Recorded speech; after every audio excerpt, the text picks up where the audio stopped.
Welcome back to another episode on Journey to Authenticity, a podcast designed to help you become fully authentic on your journeys to success, to ultimately create a clear vision for what success means to you, to ultimately lead into a life of purpose and fulfillment. I'm Braiden Belnap, your host, a transformational life coach, speaker, and entrepreneur helping you accomplish just this.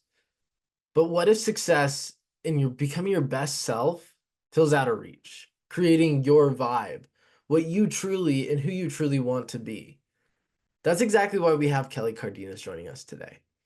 Through this life, he started in poverty with phenomenal parents that really helped him embrace who he truly wanted to be and what he wanted to do.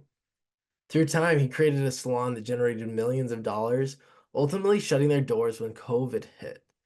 And that's where he transitioned into personal development, speaking, podcasting, and writing the book, The Vibe. After today, you will have the fundamental steps to really embrace your journey through the hardships and the triumphs and to enjoy each moment. Although at the end of this, if you want to go deeper with Kelly, ensure to pick up his book. With that in mind, welcome to the show, Kelly. Oh, dude, this is an honor, man. To jump right in, what initially inspired speaking, podcasting, and writing your book, The Vibe? Well, I think that it's never been for me inspiration, it's been desperation, right? And I said to my wife one time, quite a few times, I guess, that I said I wanted to write a book. And she was like, why don't you shut up and go do it?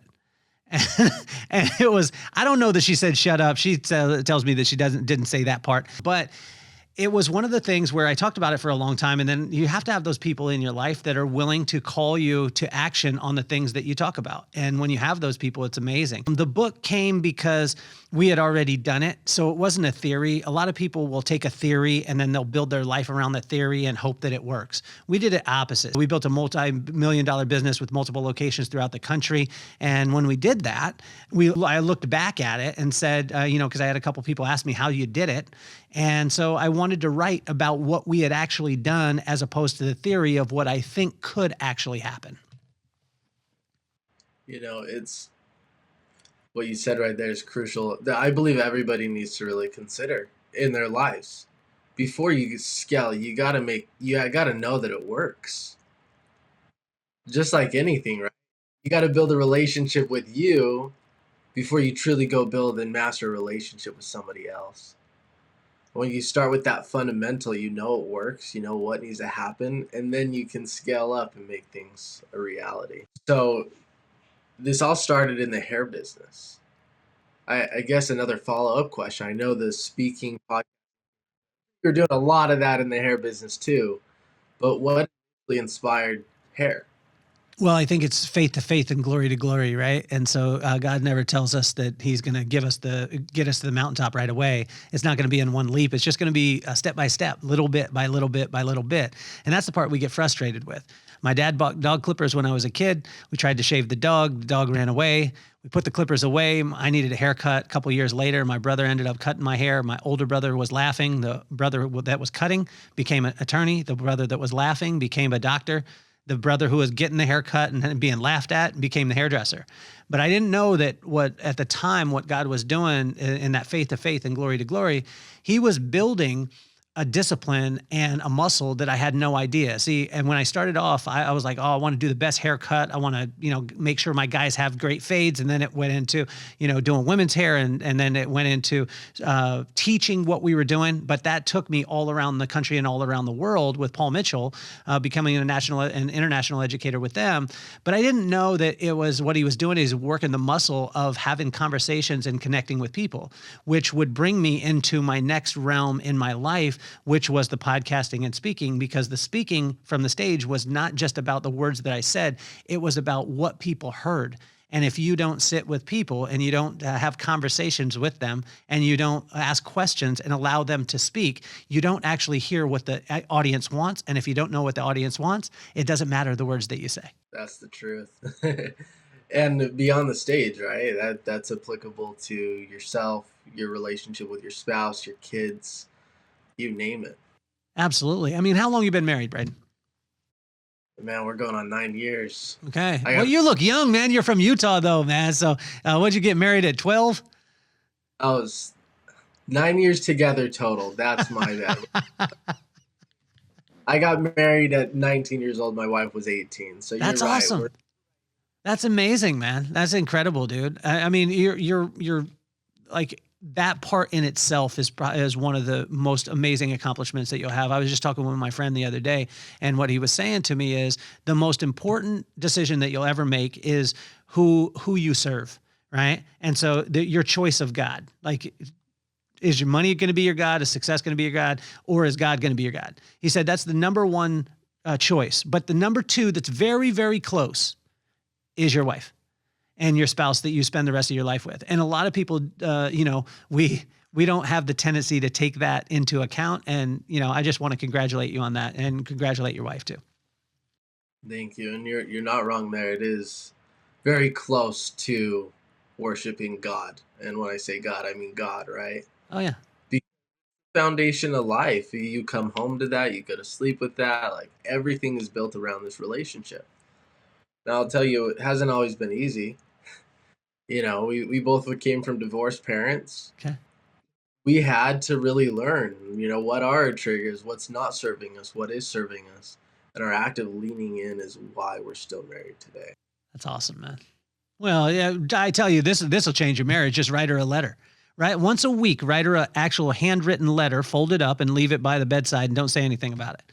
But write about the specific things that she's done this week that inspired you and that you absolutely love, but they got to be specific and they got to be down to the absolute detail. And you write that letter and you don't say anything about it. You don't pound your chest and say, "Did you read the letter?" Just leave the letter there. And sometimes she won't read it for weeks on end, but I tell you, this will transform any relationship. You do this with your kids and your wife, right? Absolutely. But if I recall correctly, and I might be wrong here, don't you do it with your daughter daily? Yeah. I mean, there's times where I've slipped on it. And believe me, she lets me know, although she won't, always read them. But it's a practice that I did. My daughter went through some pretty dark times when she was in like seventh grade, like every seventh grader that went through the pandemic. And, I just wanted to I wanted her to understand and know how much she was loved every single day. And so I would write a letter every day. At the end of the week, I'd give her the journal. She wouldn't read it. I'd take it back on Sunday or the next day, and then I'd start it again. And, it's a practice that is, some people are like, "Oh man, I don't write well. It takes me too long," all this stuff. Literally, it takes you 3 minutes to write a note to your wife that will change your relationship or to your kids. I promise you. Absolutely. So what inspired that? Was it just, you know what, my daughter's going through a hard time, we're gonna do this? Was it a TikTok video? Like, where did that idea come from? I have a tough time with TikTok, man. I mean, I post on it, stuff like that, but it just takes too damn long to post a video.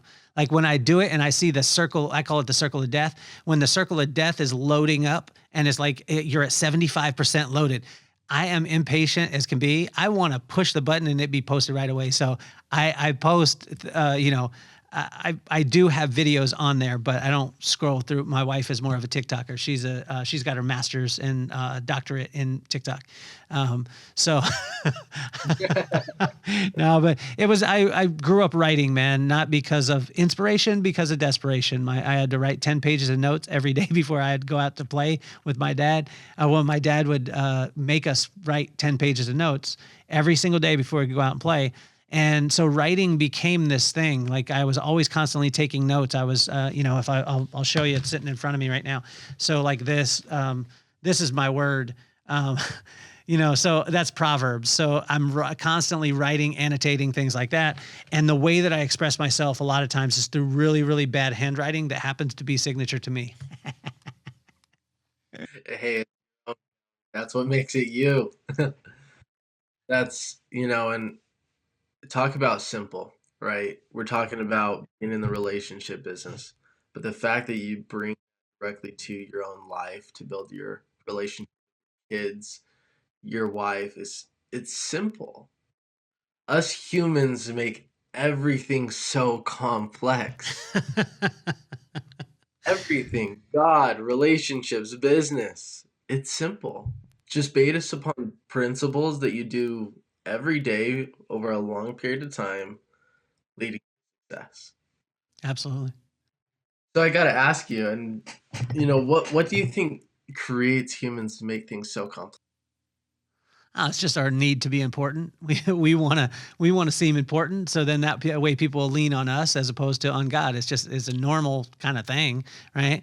And when you take every single human being wants the exact same thing. They want to be seen and they want to be heard. We have a little kid named Drew on our football team. We say Drew, right? And little Drew, he came onto the team. He's the first year on our team. All the rest of the kids know each other. He was a little, skittish at first. And last night we only had 6 players, and we pulled them together. And I said, guys, everybody, we're going to wrap around Drew tonight, and Drew's going to score a touchdown tonight. I said, on defense, he's going to be a dog, and he's going to be the pit bull. And he looked, and he had that little fire in his eyes. And I walked by his mom before the game went, and I said, "You're Drew's. Drew belongs to you guys." She just smiled big, and I said, "He's going to score tonight." And she looked at me, and because you could tell that he hadn't played football that much and things like that. And sure enough, man, last offensive drive to seal the game. Here it goes. Our quarterback scrambles around, finds Drew in the end zone. He catches the ball, and the whole sidelines erupts. He was so shocked, he didn't even know. And I was yelling out, Drew, and the team is yelling out, Drew. And he just looks at me, wide eyes. And then finally, after like 5 seconds, he just raises his hands in the air and he's like, it was me.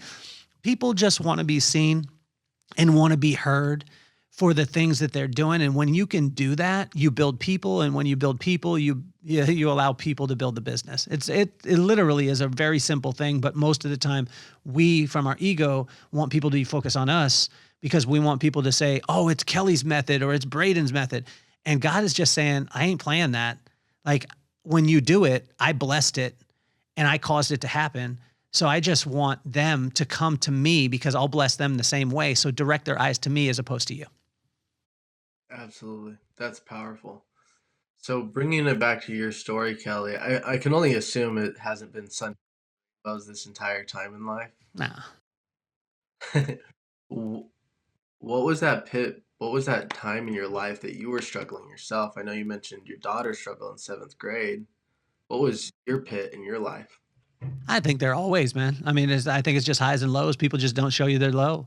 If you look at a graph that goes like this, right, that goes like on a steady increase, inside that, if you zero in, there's some dips and then it comes back up and then dip and then it comes back up, dip and then it comes back up. I mean, there's constantly, man. When I opened my first business, within the first 5 years, I got robbed 5 times, like major robberies into it.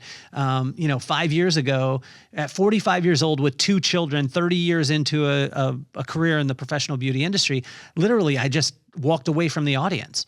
Like completely cold turkey. I didn't say, hey, come with me. I'm starting a podcast and hey, come with me. No, I stopped speaking in the professional beauty industry and literally went into personal development, like cold turkey. No one knew who I was. And so when I did it, everyone was like, oh man, it seems like you're kind of natural at this stuff. And I never told them. I didn't tell them my background of traveling 30 to 45 weekends a year, speaking to thousands of people a weekend. So you figure, and I did that for 25, 30 years. So the amount of people that I spoke to get ready to walk into a place and a person be like, oh, wow, who's this new kid? He's kind of natural. Well, it wasn't natural. It was worked over 20 or 30 years. But I mean, there's always, man. I mean, like I always think about like, during the pandemic stuff, all our business got shut down within a day. Like we went from, it was March 14th that everything shut down. On March 12th, I had a meeting with our whole company. And at the time we were doing about $3.8 million a year in our company as far as top line revenue. And I had a meeting and I said, guys, this isn't that big of a deal, man. This is not that big of a deal. 2 days later, all of it went away. Bam, just like that. We were non-essential. And, those kind of things, then a lawsuit hit us in the midst of that. So while we have no businesses, then a lawsuit comes and it's like, God, what is happening here? But he continues on, seek ye first the kingdom of God and his righteousness and all else will be added on. Trust in the Lord with all your heart, lean not to your own understanding and submit to him in all your ways and he will make your path straight. And these were things that my pops, this wasn't me being a Bible scholar. This was what my pops would say to me over and over and over again. And I love the punches in the face because those are the things that inspire people. Like people who stand up and be like, "Oh, I built this and I did this and I did that," and then you hear, "Oh, wow, like my car got repossessed, or I lost my house, or I was struggling in my marriage," and that's the thing that people listen for because they're real people, and we're all going through the same thing. Like we're all going through challenges. Like little Drew last night, he just switched schools. He was having a tough time with friends. But you know what? A touchdown in a flag football game on a Friday night, one touchdown shifted things for that kid. You know what I'm saying? And so, I go through them all the time. The highs and lows. Just the other day, I went to record the podcast and I was arguing with God on my dog walk. I was like, I don't want to get up. I'm not inspired. And he said, just show up. That's all I need you to do. I don't need you to be great. I don't need you to be perfect. I don't even need you to have any energy. I just need you to show up and I will show you how strong I am through you. And then you'll direct people's eyes to me as opposed to putting it on you. And then I showed up, right? Absolutely. Yeah, we really are that little Drew, aren't we? Oh man, everyone's got Drew in them, man. Yeah, it would be nice if life was linear in some aspects, right? Yeah. It's just always, but Well, that's just not Braiden, let me ask you this. Like when you say everyone's got that Drew in them, what is it right now in your life that you wish that you're doing and you're working your butt off on, and you're putting in the work and you're grinding it out and you're doing all these things in the dark and no one has recognized yet? What is that one thing that you wish that it would literally make your day if somebody was able to see Braiden and say like, Braiden, great job, man. That's amazing. What is that thing right now? Man, my book coming out in March, end Okay. of March. I'm excited, beyond excited for everybody to read it, but nobody's seen it yet. Yeah. So that's what I'm looking forward to. It's awesome, man. How long you been working on it? It's been months, 6, 8 months, if Okay. not longer. What inside that process that people don't know and understand about writing a book? Not the book itself, but what are some actions that you've been doing that you would love for your wife or your sister or your brother or your mom just to call you and be like, "Hey, that one thing that you did, I just want to tell you, it is unbelievable and it inspires me." What would that thing be? The persistence. I mean, you write the book and then you almost feel like you're done, right? But then you edit it again and you're like, oh, I probably should edit it again. And then it's the persistence that even when you feel like you've crossed the finish line, you haven't. It's miles long writing a book. And don't get me wrong, it's not just me. I couldn't do this without the people around me. My wife helped me edit the book. It made it a lot easier. Yeah. But there's so many different finish lines when you're writing the book, and staying persistent throughout the entire process is essential if you're going to get it. Tell me what one of the roadblocks were. What was the like when you take us into that detail part of it? Because a lot of times we'll think of the overall persistence, but where did you have to show persistence? Where if a person came alongside and your wife wrote you a note and it was specific, because if she wrote you a note about, "Hey, it's great that you're persistent," you would be like, "What am I being persistent in your mind?" And if you got to that specific, what would be a specific place that in the event that she wrote that note that you would want to hear right now? The bull. I struggled so much with my limiting beliefs, Kelly, for such a long time. Growing up in elementary school, you know how they like put scales of spelling tests on color scales, like green, you were essentially this is Braiden speaking, little Braiden, the stupid kid, Hmm. and Of course. the reds that would just always ace the test somehow. Uh-huh. I was always the kid with the green test, always I was always the kid in math class, always failing. But trust me, Kelly, when I tell you, I did so many hours worth of study. I studied throughout class. I studied after class. It seemed like not whatever I did, it didn't matter. I was always failing my tests. And so bringing it back to this book, I almost had to overcome that. Not almost, I had to realize that I can do this. I can pass the quote unquote test. I'm not graded by somebody else elementary school teacher anymore. I'm graded off of what God sees, my wife sees, what I see, and by what my audience sees. Yeah. And so those limiting beliefs I had to consistently overcome in this process. Like, oh my goodness, is this enough? Is this of value? When deep inside I knew, but my mind was telling me different. Let me ask you a little something more specific. What is something that you've done in your house this week? And I'll give you an example.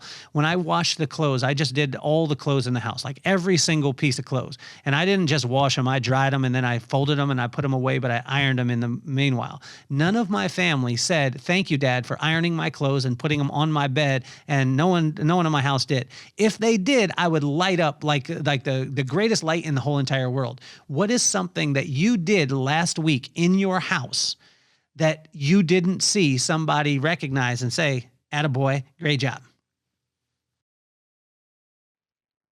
That's tough because my wife really did recognize this one, Kelly. I wasn't focused on the cleaning like you. We're redoing our shower right now in our master bathroom. Uh-huh. And the night before we had my sister's birthday, the night before we had to get the shower and the painting done for it to be installed. I stayed up till 1 a.m. because we were busy celebrating my sister's birthday to finish it all. Let me tell you, that was exhausting. But my wife recognized me for that. So that's really it. And she recognized me. I can't say there was anything else that was like, shoot, babe. I bet you if you sit down now, I know you're young in your marriage too. So you're like, she's listening to this. So I'm gonna get in trouble if not. So Braiden, what I want you to do is this week, I want you to look at and just the little tiny things. And it could be something that's selfish, that's just for you. But most of the time as human beings and as men, as women, a lot of times we'll do something and we'll be like, oh, I really enjoy washing the dishes, or, maybe it's a chore or this little thing, and nobody sees it. And when somebody sees it, like Drew, like when you get seen and you get heard, it literally will change things. And I bet you'll be able to find that little thing. And don't say it to your wife. Don't be like, Kelly told me to tell you about this thing. Don't do that. But do it the opposite. Start looking for all the little tiny things, because I guarantee you in your marriage, because I'm married and I've been married for 16 years, I guarantee you there's something that your wife did last week that you didn't mention, that she's saying, ta-da, and you didn't recognize it. But when we start recognizing it, that's how we really explode things. That's the truth. I mean, as you say that, right? Psychology 101, right? Your beliefs create your thoughts, thoughts create emotions, emotions create behaviors, behaviors create results. And ultimately, motion equals emotion. So when you say that, I'm thinking, okay, if I recognize my wife more for XYZ, like that action is going to inspire her to experience an emotion, leading to a new result, ideally creating new belief systems for her to become that best version of herself. Yeah. How old are you, Braiden? 25. Yeah, I'd watch it on that though, man, because what you're going to do is you're going to systemize your wife, and your wife's going to call that poop to the table right away, man. And so what I would suggest is just lean into your heart, man. Honestly, let your heart go in that. And because in the event that you do a motion to be able to get an emotion out of your wife, it's the same thing as her saying that, hey man, I love flowers. And then you're like, I got you flowers. Now is it good? Now I do a routine every week. And this is where people have challenges, man. And so make sure that any system that you have, it's always, always, always like any system is just a list of your screw ups, right? So that system that you spoke about is just a list of somebody screwed up, and then they wrote those things down. And that's how we get to those points. But we've got to lead with our heart. And the only way that we'll lead with our heart is if we lean into God and ask him what he'll have us to do at that time. Because sometimes he won't have us give the flowers. He'll have us do something else because he's in touch with her. He built you. And when we stay in touch with them, then we can have a relationship as opposed to a ritual or a religion. That's so true. I mean, you just dropped all of the knowledge for me, Kelly. I appreciate that. I was 25, man. I was 25 because I did it with my wife. I created a system, man. I had a system. It was number 1 was her knee. Number 2 was her shoulder. Number 3 was, bring her in close. Number 4 was to rub my other hand while I had my hand on the shoulder. And number 5 was to kiss. Well, at first I would do 1, 2, then I would jump to 4, and then I would jump to 5, and then I'd go 5, 1, 2. But then she was like, I see what you're doing here, man. Like I could see the system that you're trying to get something out of me that you want. So stop doing that and just be here and be present with me. I promise. I think the most humbling thing in the world that we could ever have as a man is to have a wife, because they call us to the table on our poop. Absolutely. That's the truth. And here's the reality. We need to make that a normal thing outside of our marriage. In the good and the Absolutely. bad. You mentioned recognizing Drew, right? Well, hey, Mhm. I'm proud. We need to make those vulnerable conversations a reality from the heart. I'm here to tell you, Kelly, I don't have like any system. I'm not like, hey, here's flowers, babe.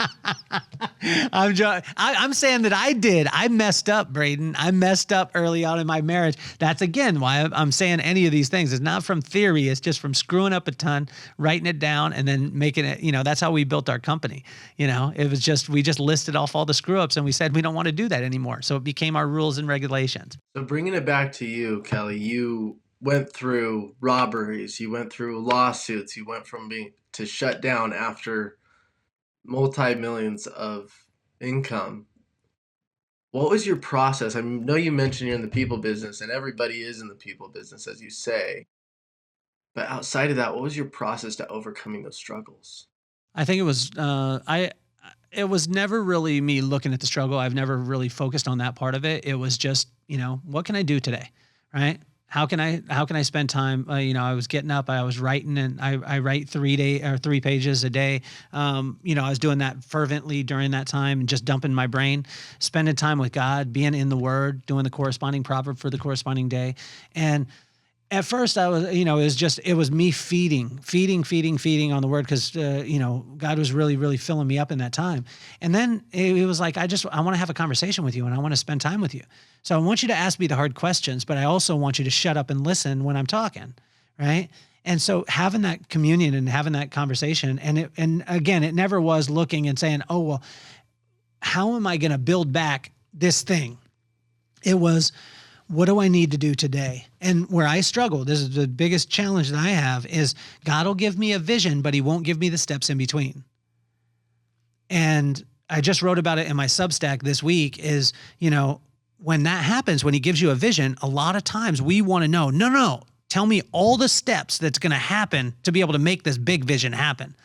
But if he was to list off all the things that I was going to go through in my life, that I've been divorced, right? So I was married for a year and 2 months earlier before this marriage. If he wrote out, you're going to be divorced, you're going to lose a ton of money in that divorce, you're going to get fired from your job, then you're going to start a company, then you're going to get robbed, then you're going to, go through the pandemic, then you're going to go, I would have checked off all those ones that I didn't like, that were uncomfortable. And I was like, nope, I won't go through that one. Nope, I won't go through that one. Nope, I won't go through that one. But those are the things that build us. Right. And so that's the reason why, I believe that God doesn't give us all the steps. And so he doesn't give me all the steps, which frustrates me because I want to know. I want to know all of it. He gives me the vision. I'm like, okay, cool. I want to know every step. And when's it going to blow up, God? And he's like, it's never going to blow up. It's just going to go little bit by little bit by little bit by little bit by little bit. And you're going to stay present with every single person, because every person has the ability to be able to shift your existence if you stay just present with them. Because if we're locked in, and I've seen this before, I have guys around, I'll come around guys, I don't spend that much time with them, but I could tell in their mind, they're like, I'm networking. What can I get from this person? What can I get from this person? What can I get out of this situation? Oh yeah, this is going to be a deal. And it's like, dude, chill out. I don't need anything from you. Don't need anything from anybody. Allow God to be able to bring it, and he'll bring it in the time that he needs to bring it. And then it'll be right. And then you'll direct all the eyes back to him, as opposed to onto yourself, like we were talking about earlier. Absolutely. As you mentioned, like, I'm going to cross off that challenge, not going to do that. As I'm thinking, if God gifted me the list, I'd probably just burn my ships. Like, oh, what's the point? Like, if we're going to get divorced, what's the point? If I'm going to fail at this specific business, why start it? Mm-hmm. You would be robbing yourself of that growth. Of course. But you're right. Sometimes it would be nice to have that list to know, even though we know deep down that it would take away that growth opportunity. Well, I tell you, it sounds good, right? So desire without knowledge is not good, right? So if you desire something, but you don't understand what it takes to be able to get there, most of the time that's where we get in trouble. That's where silliness comes in. Because silliness is just the absence of wisdom, and wisdom is the right use of knowledge, right? So wisdom is the right use of knowledge, and it comes from the fear of God. The fear of God is just the respect of God. And the only way that you could respect something is if you have a conversation with that thing or with that person, and the words and the actions are in line. That means that you'll respect it. Once you respect God, then he'll bring you wisdom, which is the right use of knowledge. Then it'll open up the opportunity for him to bring knowledge, because there's no reason to get knowledge unless you have the right use of it in the first place. And once he brings that knowledge, he'll bring understanding, insight, discretion, discernment, discipline, strength, and it will lead you right back to the respect of God. And it's incredible, because all of it leads back to just that relationship with him, right? But if he gave you literally, like, if he gave you the list, he gave me the list, which I want all the time, because I'm a bonehead a lot of times, then we would tap out in so many different areas. But he'll build us faith to faith, glory to glory, right?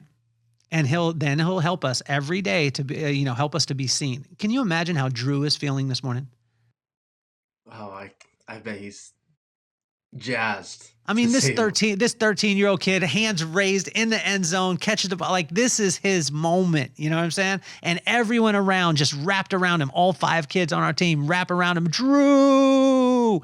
And then at the end, we said, who did great? And, everybody says the name, and they dap him up. And everyone was like, this is Drew, Drew. And I got to let him know, Drew, tonight you were our MVP. You sealed the game, bro. Like, you know how he's going to practice on Wednesday? That kid's going to be on fire, I guarantee you. Oh yeah, 1000%. And it goes back to people. No, I have a deeper question though. Yeah. I mean, the way you're talking about God, the Bible, respect, wisdom, being silly. I mean, it really is phenomenal, the knowledge that you have, the wisdom that you have. Thank you. Were you born and raised Christian? No. So how did you come to?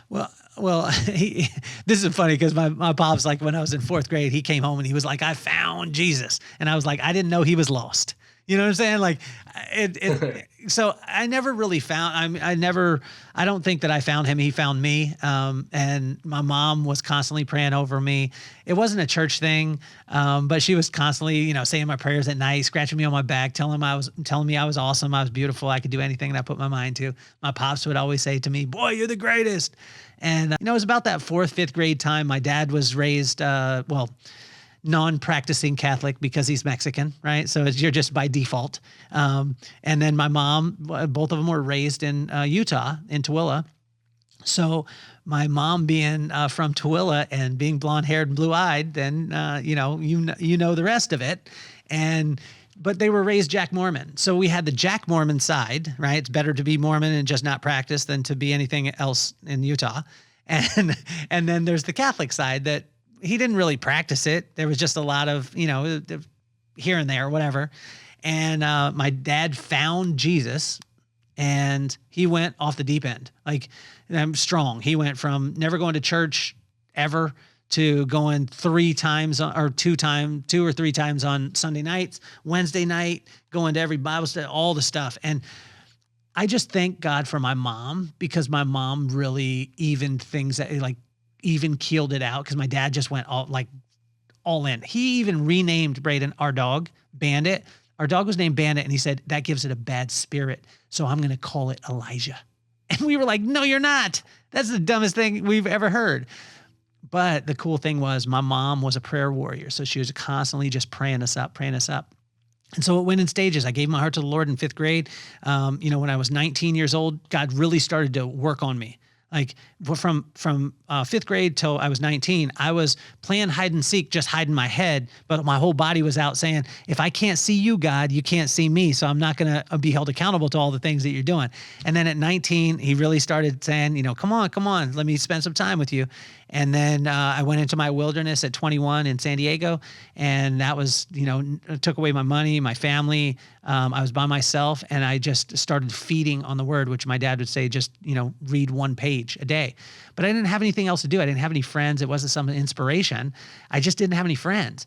So I would do 10 push-ups, read 10 verses in Proverbs, and I would just do that back and forth, back and forth, back and forth. And he let me know when I was 21 years old, God let me know that, if I was to choose him, that he would provide all the rest of the stuff. And then in 1997, then he told me that he would put me in a place that when I spoke, then people had to listen. And when they listened, they'd hear his voice as opposed to mine. And if it ever got to the point where I thought that it was me, then he would take it all away. And in 1997, Braiden, I was an assistant making $5 an hour in San Diego. And God's telling me, I'm going to bring the world to you. And I'm like, what are you talking? I'm a hairdresser. Like, I'm working in a salon, whatever it was. But 2 years later, he takes me to Vegas and the whole world comes to Vegas. And I'm still like, but I'm a hairdresser. God, what is happening? And then he starts having me travel all over the world with Paul Mitchell. And guess what I'm doing? I'm speaking from stage and I'm talking about the principles. I can't say the things because I'm working for a company at the time, but I'm saying the principles that I learned from my pops, which he learned from the Bible. So now I'm going to the world and doing it. And then he asked me on a dog walk 5 years ago. I'm walking, and God just says to me, "Would you be okay without the salons?" And I just bravado, I'm having a conversation with God. I'm like, "Of course, I got this." 5 minutes later, I get a call through on my phone, and it's one of the directors of one of the salons, and she says that she's leaving. Well, she takes our whole staff out of one location, and things change. So one of the salons goes away within 5 minutes. And I'm thinking, okay, well, we still got, five of them left and we're fine. Then the pandemic hits, no salons. You see, I said, yes, of course, because I thought that it was going to be this, hey, here we're doing this great thing. And then we go into this other thing, but he asked me that. But he was preparing the whole time, faith to faith, glory to glory. But I had no idea all the in-betweens. I had no idea what it would look like to go into a completely new industry, completely cold in an industry that nobody really wants to, promote you. They're just trying to promote themselves. And when I started podcasting 5 years ago, people were like, "Oh my gosh, why? What does that even mean? What are you going to do? How are you going to make money at that?" And I said the same thing that I did when I went into the hair industry. I don't know, but I'll figure it out. And I still haven't got to the mountaintop. I'm just still working at it every single day, man. But I could tell you, last year a guy asked me about a routine, and I said that I read the corresponding proverb for the corresponding day. And and he's like, "Well, why don't you do that on the podcast?" So on January 6th last year, I committed to doing what's called inch stones now, which is just small little things that you can pile up that will become the milestones in your life. And I started doing the corresponding proverb for the corresponding day. Well, I watched the listenership of the podcast drop off like a cliff. And people started telling me, "You shouldn't do that. That'll kill your career. You talk about God, people won't, they'll not hire you," all the stuff. And I asked God, "Do you want me to stop?" He said, "You're not playing for the audience. You're playing for an audience of one. And I just want you to be obedient as opposed to playing to the audience." And so over the last year, we produced 285, almost 290 episodes of the podcast, which a busy podcaster, as you know, will do 52 in a year. We're working at it. We're building it. And, I want to stay obedient to exactly what God would have me to do. And it not be because I want something in the end. It's just the obedience is the price. And so, and I believe like he didn't bring me this far to be able to drop me off anywhere. And I truly believe that he'll make a way. Absolutely. As we've been talking today, Kelly, we talked at the beginning of this podcast how this isn't just a theory. You've tested it.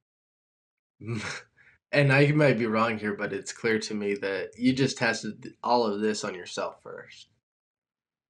You created the vibe around your own beliefs, your wisdom, the knowledge that God has gifted you. And you turned it into the podcast, speaking, the vibe room, your book. So walk us through how somebody can start to create their vibe so that they can truly become that version of themselves, that they wake up and they're jazzed like Drew today. Well, I think you just get jazzed wherever you're at, right? And joy is falling in love with your current circumstance and allowing magic to happen. I can tell you this: a guy named Ricky Castro, one of the most wise guys that I ever met in my entire life. I met him at the Mandalay Bay, and he impacted my life and my dad's life. But he would always say to me, "There's no magic beans, man. Everybody's looking for the magic beans. There's no magic beans. What this is, what you see in front of you, is 49 and a half years of getting your butt kicked, getting your face rubbed in the dirt, making mistakes, screwing up, not showing up to appointments, losing jobs, getting fired, all those things. It's a culmination of it, man. I mean, you look at the book that when you asked about the book, The Vibe. Oh, I wrote a book called The 6 Indicators for Business and Life. And I mean, it moved, but then I had a guy come on the podcast and we were just talking and he was like, "You're a vibe." And I said, "Well, what do you mean?" And he told me.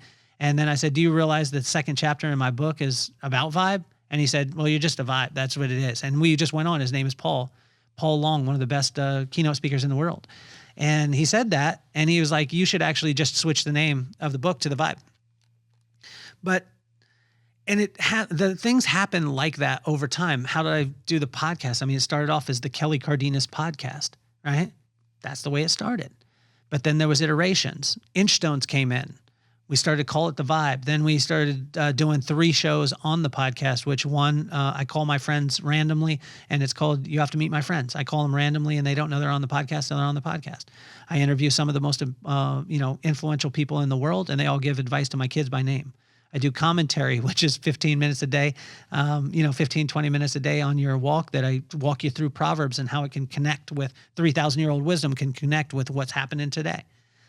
But I wouldn't say that there's anything that, there's really, I want to encourage every person listening. There's no steps that you're going to follow. Like if you wake up in ice bath and then you go to the gym and then you sauna and then you write 4 pages and you do the stuff. If you're not doing it from your heart, it's not going to work anyway. And what I would suggest is just fall in love with what's happening right now. Like if you're in the midst of the darkest, craziest time, like literally fall in love with this, because this dirt, this valley, this darkness that you're having is resting your body to get you ready to climb the next mountain. But I could tell you this, on the way up, appreciate it. When you get to the top, you won't stay there that long. The only reason why you get to the mountaintop is to look around, to pick out the valley that you want to go rest in again, and that's where the valley is deep and dark, but that's where we're meant to rest. And that's what God will take you through, and he'll do it faith to faith, glory to glory. And I just want to encourage every single one of you. Literally, there's no magic beans. There is no silver bullet. There is just a lot of hard work and time. Amen to that. What you just said is honestly something that, one, thank you for letting me hear that. But also, I'm stoked for everybody listening to this right now. Because there's so many people saying, "Hey, you have to do this, do that, to be happy, to be joyful." There's a difference though, man. There's a difference between happiness and joyfulness, right? So happiness is circumstantial. When you get the job, yay, I get the girl, yay, I get the money, yay. That's happiness. That's circumstantial. But circumstances are going to go high and low. So you're going to go, yay, and then I'm going to be in the dirt. Yay, I'm going to be in the dirt. Joy is just falling in love with your current circumstances, no matter what's happening. If you're in a single wide mobile home, which we were, a double wide mobile home, which we were, not getting clothes from the time I was in 6th grade to the time I graduated from high school, and having people make fun of, it was vintage. It's vintage now, but it was thrift store then. All those things, just falling in love with them until somebody says, "Oh, he's got different style. He's always doing something different."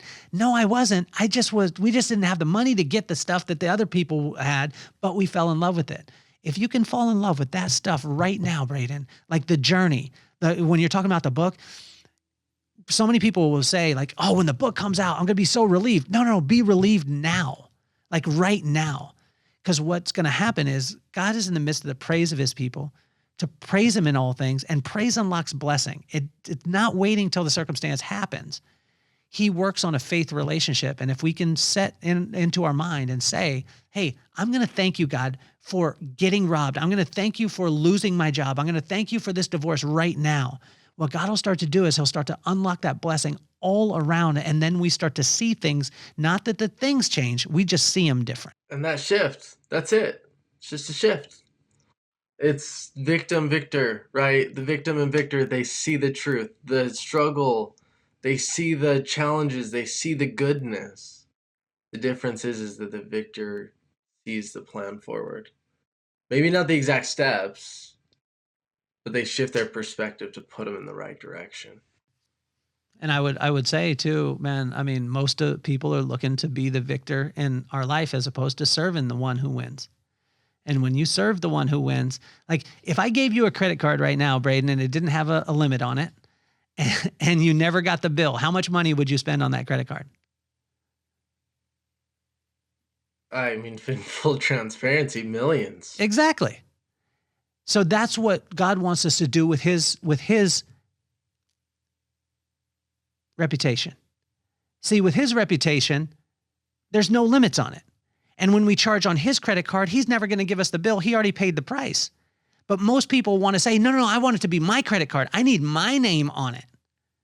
I need to be the victor in this situation. No, you don't need to be the victor. You don't need to be the victim. What you need to do is connect with the one who's going to win the battle anyway. And when we connect with him, he's going to win it. And so charge according to his reputation. And his reputation is that, honestly, like he built all this stuff. He built all of it. He could give it to you.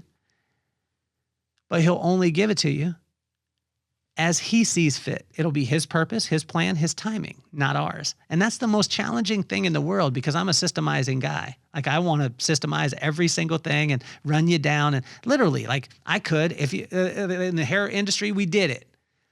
We took 19-year-olds and turned them into six-figure earners within 4 years. We had a system on boom, boom, boom. You just do these things. But the one challenge is that we were dealing with people, and those people had circumstances, right? So many times we get focused on the system and we get so like locked in and loving the system and we manage people. But when we flip it around and we simply manage the system, which is a list of our screw ups, and we love the people and we just love them all the way through, what starts to happen is we start to realize that it's not about us, that it's about the one that we serve. And when we get that focus on, man, I tell you, you don't have to worry about the victim, the victor, any of those things. Just, I always like to be on the team of the guy. Like you, I don't know if you ever played sports this way, but when you had that guy, now they call him, the kids call him him. When we have him, I'm him. I'm a game changer. Imagine if you had the best. If you played in a basketball game and you had Steph Curry on your team, you think you're worrying about anything? Not really. That's what happens when we spend time with him. When we spend time with God, like he's like, I got this. I built this and I don't need your help. I just need obedience. Yeah. Yeah. You want Steph Curry when you're playing the championship to get that ring. That makes you make more money if we're putting in. Yeah, of course. I have a quote. I say, if you're here, you might as well become who you're destined to be, to do the things that you're destined to do. There we go. And you mentioned the perspective shift, right? You got the best on your team, and every day is championship day. Show up as the championship, and you got the best guy on to take you to the victory. Absolutely. Well, let's. I have a quick 3 questions as we come to an end here, Kelly. Okay. My first question is, if you could leave the audience with one last piece of advice today, the young entrepreneurs out there in the world, what would that be? Well, let me preface it with this. Is when I talk about a relationship with God, this does not mean that you don't have business savvy, because the most savvy guy in business is God, like, because he built it in the first place. So I want to make sure that people, because there are people that will shun, like, oh, I'm not about money. And no, if you do the right things for the right reasons, the right things will turn out, right? But what I would say to every single young entrepreneur that's out there, honestly, it's just a simple verse. It's Matthew 6:33. Seek ye first the kingdom of God and his righteousness, and all else will be added on. I think that's enough said. I read a book when I was earlier, just starting to be interested in business, and it's called, what was it called? The Bible for Business. I'm gonna drop this book in the comments, Okay, yeah, do it. and I'll shoot it over to you, Kelly. But honestly, I one of the fundamental books that I really remember learning is that book. And it really tied the principles of how we talk about the Bible, how we read the Bible, and how it connects to business. And it comes a lot for me in my life. Or you can just read the Bible, and that works too. Well, but I think too, it's having a almost kind of having a guide and understanding, right? So what I would suggest is for every young entrepreneur out there, I would read the corresponding proverb for the corresponding day. There's 31 proverbs in the book of Proverbs. There's 31 days in a month most of the time, except we just passed a 28-day month. But if you do this, the way that it's broken down is the first 10 proverbs are about inviting you and showing you the benefits of wisdom. From 11 to 20, it's all about the consequences of silliness, which the silliness is just the absence of wisdom. And wisdom is the right use of knowledge, right? And then from 21 through 30, it is very strong letting you know that in the event that you don't follow wisdom, it's not going to work out well for you. And in Proverbs 31 is the payoff, because Proverbs 31 figuratively is literally it's a godly woman, and to have a godly woman in your life, but it's also figuratively to look at and say that Proverbs 31 woman, if you take the woman out of it, Proverbs 31 business. And let me tell you I got them right here. So I'll tell you what the benefits of a Proverbs 31, you can change the word. You could say Proverbs 31 woman, Proverbs 31 business, Proverbs 31 friend. So use that context. Number one, it'll create a Proverbs 31 business with confidence, value, hard work, perseverance, intelligence, ingenuity, wisdom, prudence, honor, and beauty. Now just add that to a woman: confidence, value, hard work, perseverance, intelligence, ingenuity, wisdom, prudence, honor, beauty. These are things that we want in our life. And what the payoff is, if you go through 1 through 10, it'll invite you into all the benefits. It'll tell you all the things that'll happen if you don't listen to wisdom. And then it says the consequences of the silliness that in the event that you do. And if you keep those principles, what'll happen is you'll be rewarded with a Proverbs 31 business, woman, friends. And it's amazing, because when we do that, and we just feed, what'll start to happen is, and I've been doing this for 30 years, what'll happen is, at first you'll read the word, then the word will read you, right? And you could read the exact same text every single first of the month, which is Proverbs 1 today. You could read that. And watch this, from our conversation. This is nuts, because it was written 30 years or 3,000 years ago. Proverbs of Solomon from the David, the king of Israel, for gaining wisdom, instruction, understanding, and words of insight, for receiving instruction in prudent behavior, doing what is right and just and fair, for giving prudence, which is the thought of the future, to those who are simple, just the people that don't know, knowledge and discretion to the young. Let the wise listen and add to their learning, and let the discerning get wisdom, or get guidance and understanding, the proverbs and parables, the saying and riddles of the wise. The fear of the Lord is the beginning of knowledge, but fools despise wisdom and instruction. And I mean, it's like, when I think of this and as I read through it today, all I could think about is Drew. All I could think about is Drew, because if you put those things in line and you seek wisdom, instruction, insight, prudence, discretion, guidance, understanding, and wisdom, then you'll stay present and realize that every single human being on the planet wants to be seen and heard. And when you do it, that person will celebrate at the highest level. And we were able to create joy in Drew last night in the midst of the storm that he's going through. He got to have that one little light, and imagine if he could do that in people's lives. Beautifully said, Kel. Thank you so much for sharing that, by the way. And here's today's the first. Yeah. This is my you, Kelly. I've never done the Proverbs and throwing it throughout the month. So I'm doing that every day this month. Okay, do it.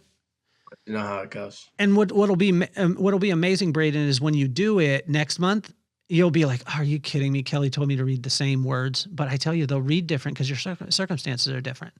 And so, when I talk about the inch stones, it's just a little tiny things, man. I mean, and I want to encourage every entrepreneur that listens to you and your audience that listens to you, like, honestly, like, it's not going to build in a day. It isn't. I mean, and what I would suggest to the entrepreneurs out there is like, stop trying to be something that you're not. Like, if you haven't built a 6-figure business, don't talk about building a 6-figure business. If you haven't built a 7-figure business, don't talk about it. If you have a friend who's done it, talk about them. But just be who you are. You don't need to be anything. Don't try and impress anybody. It's okay. It's faith to faith, glory to glory. Have some grace with yourself. It's not going to build overnight. No business does.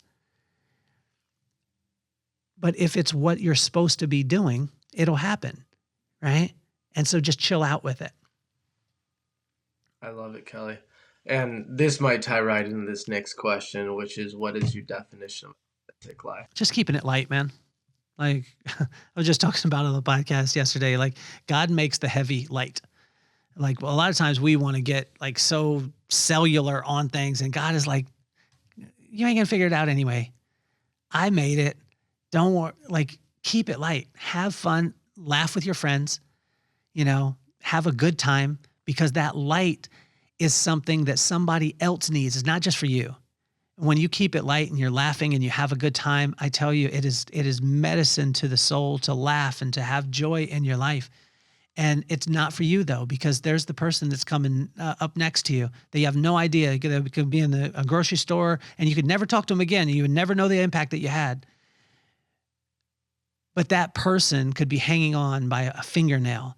And just because they saw you and you were said hello, you made eye contact, which when you say hello and smile at someone and give them eye contact, it gives you an unfair advantage in life, not in business, all life. And when you do that, it could light someone up and cause them to go from one finger holding on back to one grip, and that will lead to 2 hands and possibly save a life. But a lot of times you'll never know, because God isn't about giving you the credit. He just wants to get them focused on him. Amen to that, Kelly. How can me and my audience be supporting you? Substack is a great way. I do a weekly newsletter. I do it handwritten. So this week I actually hand wrote it, and then I typed it out afterwards. But I put a musical playlist on there, the things that are inspiring. Check out the podcast. The Vibe would be awesome. That makes me happy. So Substack that. And then honestly, like, if you want to see it live, like, it is unreal. April 12th in Salt Lake City, in your hometown. It's the Vibe Experience. And, that's where you can experience it. So if you want to listen and watch, it's the podcast. If you want to read it, it's Substack. And if you want to experience it, it's the Vibe Experience. Let's go, Kelly. Thanks so much again for coming on. You got it. Hey, what I want to do, man, I would love to gift you and your wife to come to the Vibe Experience too. I want to tell you how much I appreciate you for having me on the show. And, I'd like to have you guys as my guests, and I'll take care of the tickets for you guys to be there.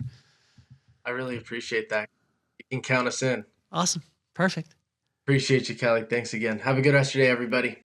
Thanks so much for listening to the Journey to Authenticity podcast today. If you like what both myself and Kelly had to say, be sure to subscribe and leave a review. This helps to ensure that we get the most interesting and highly qualified guests to ensure that you become your authentic self and transform your life. Also, while you're here, if you're ready to step into the transformation Kelly and I talked about today, really embracing your authentic self, creating your vibe, be sure to go to the link below or braidenbelnap.com, where we can jump into your journey of one-on-one coaching and help you become just that. Have a good rest of your day, everybody. How was that? Really good.